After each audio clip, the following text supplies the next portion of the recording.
So KL university central library దగ్గర ఉన్నాము. లోపలికి వెళ్ళి చూద్దాము. అండ్ డిజిటల్ లైబ్రరీ కూడా ఉంది, ఎంటర్ అయిపోదాము. వావ్, సెంట్రల్ లైబ్రరీ అయితే వండర్ఫుల్గా ఉందండి.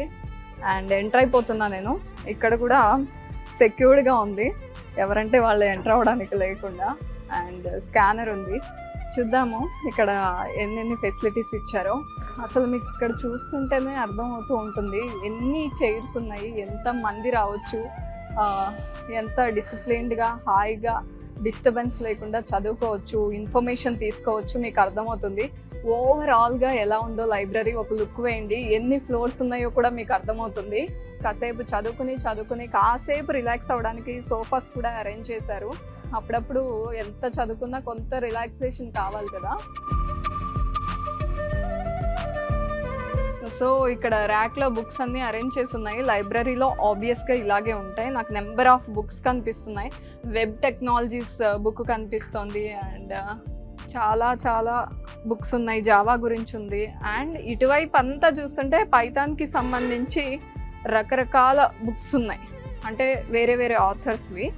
ఇదంతా ఇక్కడ నుంచి మొత్తం పైథాన్ గురించి, డీప్ లెర్నింగ్ పైథాన్ అని కూడా ఉంది ఇక్కడ.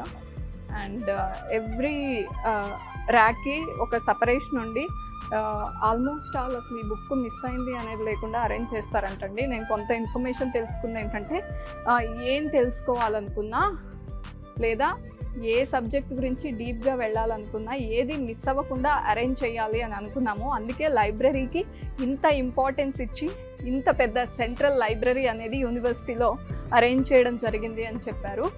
అండ్ నాకైతే ఎంటర్ అవ్వగానే అసలు ఇది లైబ్రరీనా అనిపించింది. ఏదో పెద్ద ఒక స్టార్ హోటల్కి వెళ్ళినప్పుడు ఎంట్రన్స్లో ఎలాంటి ఫీలింగ్ ఉంటుందో అలా ఉందండి. యాంబియన్స్ కానీ, లేకపోతే ఇక్కడ చదువుకుంటూ డిసిప్లిన్డ్గా కనిపిస్తున్న స్టూడెంట్స్ని కానీ చూస్తే యాంబియన్స్ ఎంత ఇంపాక్ట్ చేస్తుంది మనం ఏదైనా నేర్చుకోవడానికి అని అనిపించింది.